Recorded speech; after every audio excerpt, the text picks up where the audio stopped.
The basics for core strengthening is, the reason for it is basically that you want to improve your neuromuscular efficiency and your functional strength. So basically what the core is it's the foundational building block for the rest of the strength within your body.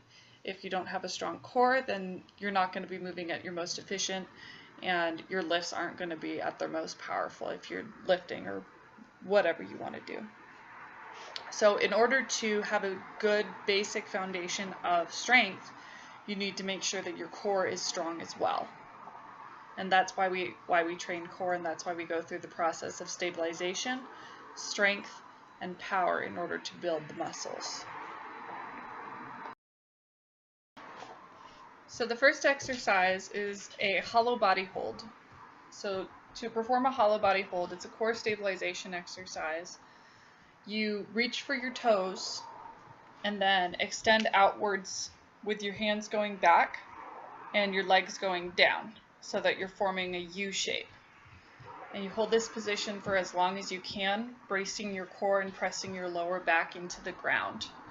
You want to make sure you're keeping your shoulder blades up off the ground and holding that crunch position. And that's going to help build the stabilization in your core. To core strengthening of the hollow body hold. So with the hollow body hold, we were working on core stabilization. With the V-up, we're working through that full range of motion by starting out in an extended position with our arms over our head and our legs fully extended, and then squeezing our core and drawing it in and bracing our core in order to fold in half and meet our toes to our hands. And that's what a V-up is. So the last iteration of this hollow body hold progression is to core power. And so for core power, we're going to add a weight. So in this case, this would be a med ball. It could be a stability ball, something like that. In this case, it's going to be my punk rock pumpkin.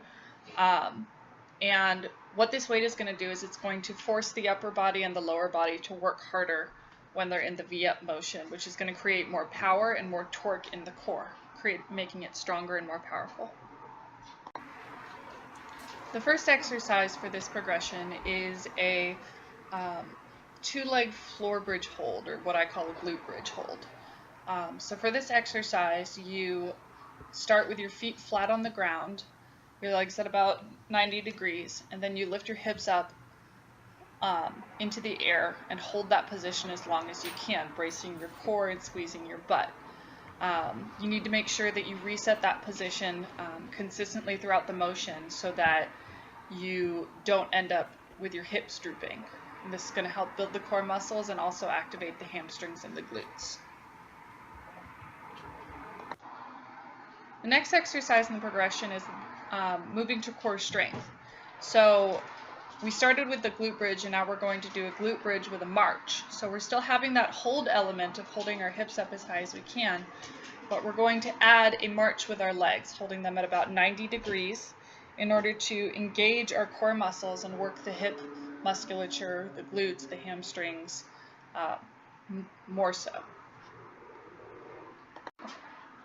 So the last exercise in the glute bridge progression is what I call a thruster, but what's probably more commonly known as a barbell glute bridge. So with this exercise, or a weighted glute bridge, so with this exercise I'm going to use my punk rock pumpkin again, and that's going to be my weight. And so I'm going to place the weight on my hips and then proceed to do the glute bridge motion that we've been doing so far with this progression, up and down, making sure I'm using my hips to create powerful force upwards to push that weight up, keeping my core braced and engaging my hamstrings.